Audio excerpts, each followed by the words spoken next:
Hi, Coach Bob Huggins here at your local Little General store. As I travel this great state, it's nice to know almost everywhere I go, Little General's there to serve me. From gas to groceries, and let's not forget their delicious New River coffee. Little General stores have taken convenience to a whole new level. Great prices and convenient places say it all. Shop your local Little General store today and tell them Hug sent you. From Welch, West Virginia, here's our exclusive interview with a man who averaged 13 points and 9 rebounds, Mo Robinson. So Mo, it's great to have you here. All right, really appreciate it. Tell me, Maurice Mo Robinson, where did the Mo come from?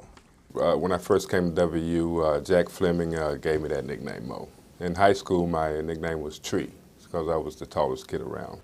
You grew up in the late 60s and 70s in Welch, West Virginia. What was it like growing up at that time? You know, I tell people all the time, and I talk to a lot of people, that I'm so glad that I grew up when I did and where I did. McDowell County was a coal mining camp. Everybody depended on one another.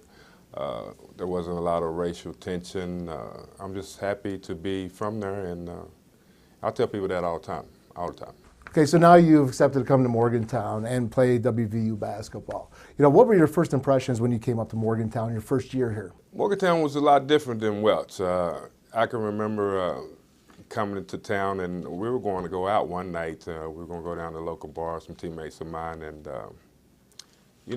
being African American, there wasn't a whole lot of us around, and kind of got in a little argument with a group of guys down there. This guy was slapping this girl around, and I just asked him, why don't you just stop? Don't hit her anymore. And he and his friends were going to jump on me, and from around the back of him comes Jeff Merrill. I had never met Jeff Merrill before. Jeff Merrill, the football player. Jeff Merrill, the football player, and he squashed that real quick, and he knew who I was, and he wasn't letting that happen, and that kind of turned my whole attitude around as far as how people accept you and treat you here in Morgantown. Your first 2 years here, when you were on the free throw line, it was below 50%. You were shooting with 2 hands. And that you were taught that you taught yourself to shoot a one-handed free throw, and you raised it up significantly over 10%. To shoot free throws, you have to be in some kind of rhythm. And my freshman and sophomore years, I was in and out, And then my junior year, I was a regular starter every game, every minute that they needed me. And that's when it started going up. Yeah, your junior year, you averaged 15 points, and your senior year, 19 points. And even your senior year, you were the leading rebounder in the ECAC. Tell us about that. Right, I led the conference at that time. It was like the pre-Big East, because all the teams that are in the current Big East, well, not now, but back then were all members of the inaugural Big East, Syracuse, Pitt, Rutgers. We had all those teams in our league, and I won the championship my senior year, and my junior year I was second in the league. Now you go back to some pretty good names as your teammates, were your former teammates at WVU. You have Warren Baker, Lowe's Moore, you got Huggins, you got Tony Robertson, and a lot more. What are your thoughts and impressions when you think of those guys in that group? The talent on that particular team at that time will compare with any team that's played here ever at WU. We had some really good ball players. My only regret is that we don't have any banners hanging in the Coliseum, and we really should have them. Is it true they used to say the Lowe and Mo show? They call us the Lowe's and Mo show, and I always argue with Lowe's. It should have been the Mo and Lowe's show. Tell us, you were pretty doggone close with Bob Huggins, the head basketball coach. What's your relationship like now? Hugs and I are close. All our teammates are close. We stay in contact constantly. I talk to at least 5 or 6 of them on a weekly basis. I try to give Hugs his space most of the time, but we get together quite often. Yeah, there's a thing that says that you have something to say about his dunking ability. What do you think? Well, I saw him dunk one time at 6'4". I saw him dunk one time in Madison Square Garden. Those portable floors are great, so that kind of added to his ability to be able to dunk the ball. Now, in your opinion, it's been quite a few years since you played. How has the game changed from where it is today to how you guys played it back then?